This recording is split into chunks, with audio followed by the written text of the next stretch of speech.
Yeah, look, I think first and foremost, the suggestion this is a post-Brexit environment is probably a little bit premature.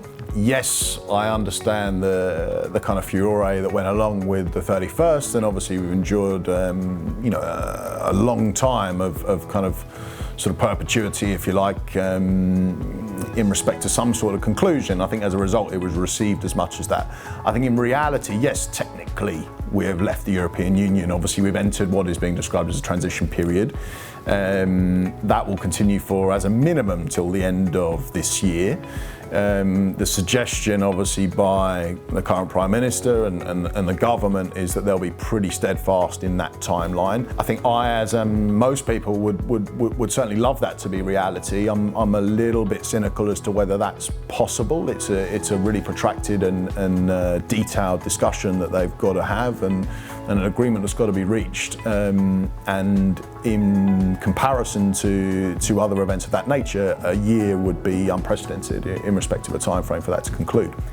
My opinion is that this is probably a good time to certainly be looking to execute a transaction. If you've got a vested interest broadly in London investment and or that of property, it's a very good time to be certainly actively looking within market and with a view to acting.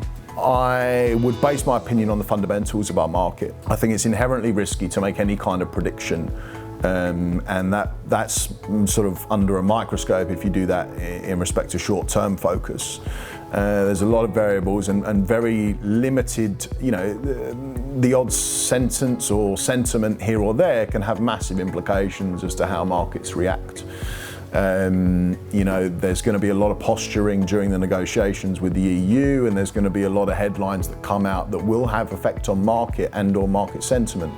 For me, you want to cut through a lot of that, and I think the best thing to do is to kind of look at the annals of history, of time, and the London property market has been robust in that regard. Yes, we've had ebbs and flows, and we've endured a lot of economic and political events during the course of certainly my lifetime. The London property market in a broad sense, if plotted, it would be a hugely profitable investment.